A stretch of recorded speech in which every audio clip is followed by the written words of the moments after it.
प्यार था कितना उन लोगों में जो कि सलीबों पे झूल गए। याद तो है वो लेकिन फिर भी उनकी बातें हम भूल गए हैं। वरना यहाँ पर कोई दोहराता नहीं फिर कहानी गम की दर्द भरी। अंबर का कोई अंत नहीं है, ना कोई इसकी सीमाएं हैं। कोरे कागज जैसे मन पर हमने ही खींची क्यों रेखाएं हैं। इन प्रश्नों का कोई जवाब नहीं, कब ये हल हो जाने ये ना कोई। ये जीवन है मौसम जैसा, बदलेगा ना। तुम्हारी उम्र की लाइन तो काफी लंबी है। कितनी? 95 इयर्स। अच्छा, और तुम्हारी? एक मिनट। अरे एक मिनट, क्या हुआ? कुछ गड़बड़ है। क्या हुआ सोना? अरे लकीरों के हिसाब से तो मेरी उम्र बहुत कम है। कितनी है? 24-25 साल बस। तुम्हें लकीरें देखनी आती है ना? हाँ, मैं वो किताबें पढ़ती हूँ ना, सनशाइन एंड पामिस्ट्री। वो जो सड़कों पर किताबें मिलती हैं। अब पापा एक किताब लेके आए थे, सड़क की थी या दुकान की मुझे मालूम नहीं। सोनम, तुम कहीं गलत तो नहीं पढ़ रही हो? कहीं ऐसा तो नहीं कि मेरी लकीरें जो कह रही है वो तुम अपने हाथों से पढ़ के सुना रही हो, और जो तुम्हारी लकीरें कह रही है वो तुम मेरे हाथों में पढ़ रही हो? क्या करेंगे हम दोनों अगर एक जिंदा रहा और एक नहीं रहा तो? मैं तो तुम्हारे बिना मर जाऊंगा। और मैं तुम्हारे बिना? तब? एक मिनट। ये क्या कर रही है? सब मिक्स हो गया, अब सारी लकीरें एक हो गई। अब जो भी कुछ होगा 50-50, अब वो चाहे उम्र हो या जतन या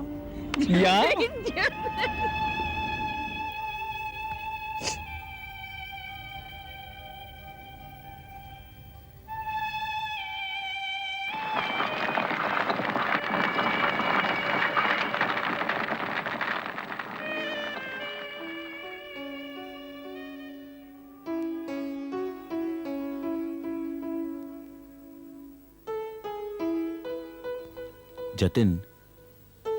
good morning sir. Good morning, good morning. बैठो। तुम यहाँ क्यों बैठे हो? सर मैं सोनम का इंतजार कर रहा था। ओके। और अपने हाथों को क्यों देख रहे थे? सर वो कल सोनम मेरे हाथों की लकीरें पढ़ रही थी। क्या कह रही थी? वो कह रही थी कि मेरी उम्र बहुत लंबी है, ये रेखाएं बता रही हैं। तुम विश्वास करते हो इन रेखाओं में? कल पहली बार जिंदगी में मैंने उसे अपना हाथ दिखाया था। और आप सर? मैंने अभी तक किसी को अपना हाथ नहीं दिखाया। सर मैं जानता हूं कि मेरी उम्र बहुत लंबी है, फिर भी बहुत कम पड़ेगी, क्योंकि कितना कुछ हासिल करना है सर। मुझे बहुत नाम कमाना है, बहुत अवार्ड्स जीतने हैं मुझे सर, बहुत ऊंचाइयों तक जाना है। नाम इसलिए कमाना है सर ताकि आप अपना सर उठाकर कह पाए कि जतिन मेरा विद्यार्थी है, मैं ही उसका मार्गदर्शक हूं। मैं कहूंगा जतिन, बिल्कुल ऐसे ही कहूंगा और बहुत गर्व से कहूंगा कि हां, जतिन मेरा विद्यार्थी है। देखो इतनी कम उम्र में कितना नाम कमा लिया इसने, और अभी तो इसकी आधी उम्र बाकी है। इसकी उड़ान का तो कोई अंत नहीं है, कोई अंत नहीं।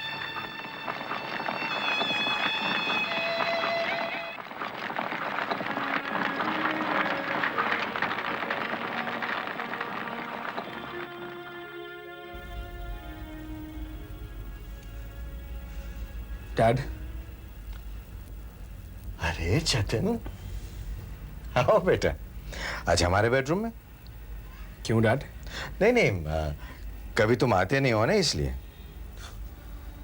हमारे घर में एक दूसरे के कमरे में आता जाता ही कौन है डैड? आप भी तो आज तक मेरे कमरे में कभी नहीं आए।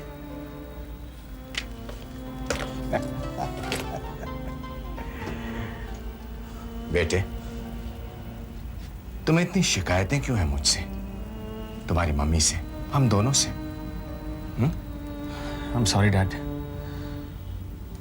मैं बहुत कोशिश करता हूं कि मेरी बातें फरियाद न बने, पता नहीं क्यों। कोई बात नहीं, बताओ क्या बात है? कुछ नहीं, बस। नहीं बेटे, बात तो कुछ जरूर है। कल भी तुम ऑफिस में आए थे लेकिन चुपचाप चले गए। जरूर तुम्हें कुछ कहना है, बताओ। मैं बाद में कह दूंगा डैड। बेटे तुम नहीं कहोगे तो भी मैं समझ सकता हूं, आखिर बचपन से जानता हूं तुम्हें। काश जाना होता डैड। मैं जानता हूं कि तुम कुंती के साथ शादी करने के लिए तैयार हो और फर्दर स्टडीज के लिए बाहर जाने के लिए भी तैयार हो, लेकिन ये बात तुम कह नहीं पा रहे हो। लेकिन बेटे, बाप बेटे में तो कोई हार जीत नहीं होती, कह दिया होता। मैं चलता हूं डैड।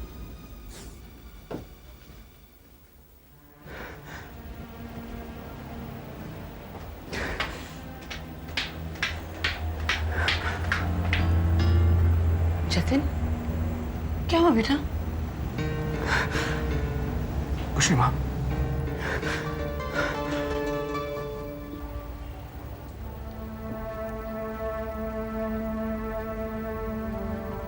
जतिन यहाँ आया था? हाँ, अभी 2 मिनट हुए हैं, यही था। आपने उससे कुछ कहा? कतई नहीं, बल्कि वो कुछ कहना चाह रहा था और कह नहीं पा रहा था। मैं समझ गया और उसे बताकर कहा कि खुश रहो। क्या समझे आप उसकी चुप से? यही कि वो कुंती से शादी करने के लिए तैयार है और पढ़ाई के लिए अब्रॉड जाने के लिए भी तैयार है। अशोक, कभी तो खुद से बाहर निकलकर बाहर की दुनिया देखने की कोशिश करो। कभी तो देखने की कोशिश करो कि आम इंसान कैसे जीता है, क्या चाहता है, उसकी ख्वाहिशें क्या है। ये क्या बकवास कर रही हो तुम अचानक? जतिन, आपसे ये कहने नहीं आया था कि मैं कुंती से शादी करना चाहता हूँ और बाहर जाकर पढ़ना चाहता हूँ। जतिन, आपसे ये कहने आया था कि मैं सोनम से प्यार करता हूँ और उससे शादी करना चाहता हूँ, और अगर ऐसा हो गया तो वो एक्टिंग छोड़ देगा और आपके बिजनेस में आपका हाथ बटाएगा। जतिन, आपके साथ समझौता करने आया था, मगर अफसोस है आप उसे समझ नहीं पाए। आप तो इंसानों को कठपुतली समझते हैं ना, सबकी डोर आपके हाथों में है, जिसे जहां चाहे नचा दिया। Ashok, try to understand people, वरना एक दिन सब तुम्हें छोड़कर चले जाएंगे और फिर तुम्हें एहसास होगा कि तुमने क्या खोया है और क्या पाने चले थे।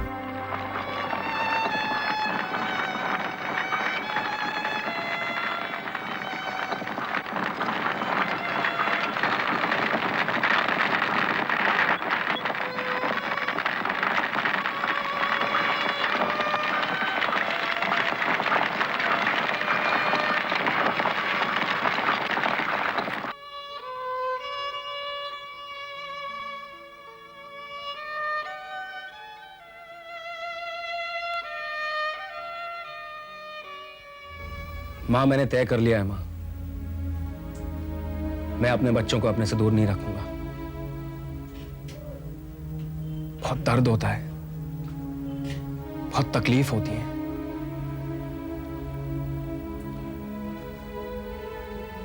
मुझे याद है मां, मैं हॉस्टल में तड़पता था। मन करता था कि भाग कर आपसे आके गले मिलूं,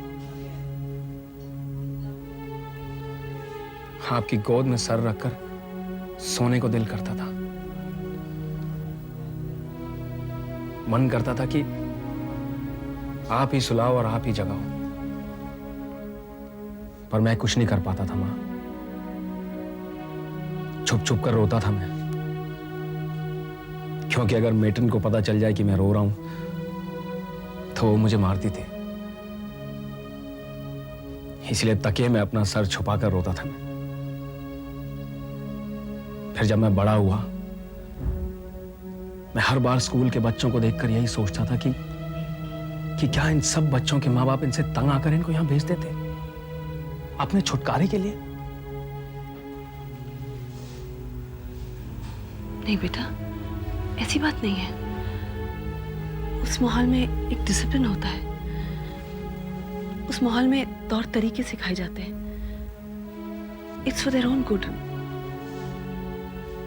मम्मा, डिसिप्लिन तो घर में भी सिखाया जाता है मम्मा। माहौल तो घर में ही बनाया जा सकता है, और फिर बच्चा जो अपने घर में देखेगा वही तौर तरीके सीखेगा ना। इन सब चीजों के लिए अपने बच्चे को अपने कलेजे से निकालकर दूर तो नहीं फेंक देते हैं ना। बेटा ऐसा तुम सोचते हो, सब बच्चे ऐसा नहीं सोचते। वो शायद समझौता कर लेते होंगे माँ, या फिर अपने माँ बाप को वही लौटाते हैं जो उनके माँ बाप उनको देते हैं। पर मैं तुम्हें बहुत प्यार देना चाहता हूं माँ, और पापा को भी। और मैं चाहता हूं कि आप और पापा मुझे भी बहुत प्यार दें। मैं आपसे गले लगना चाहता हूं मां। वो आदत, देखा मां, मैं उसे आदत कहता हूं।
दूर मंजिल है तेरी,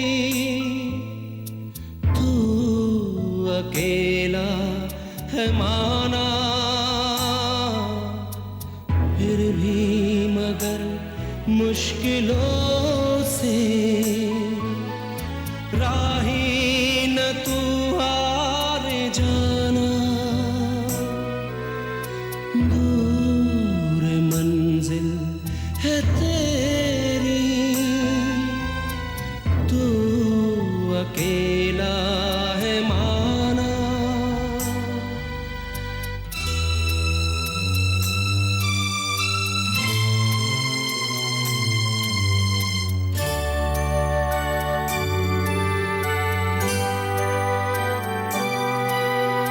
संघर्ष कर तू किसी से न डर, फिर देख ऐसे भी दिन आएंगे, बुनता रहा जिनको चुनता रहा, सपने तेरे सच वो जाएंगे।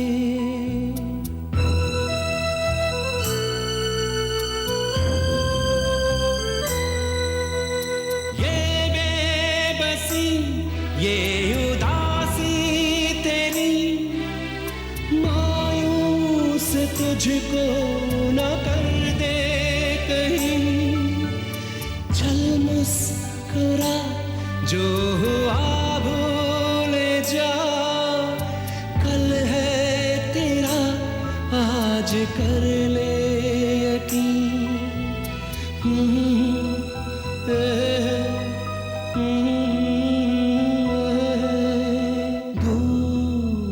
मंजिल है तेरी, तू अकेला है माना, फिर भी मगर मुश्किलों से राही न तू हार जाना, दूर मंजिल है तेरी।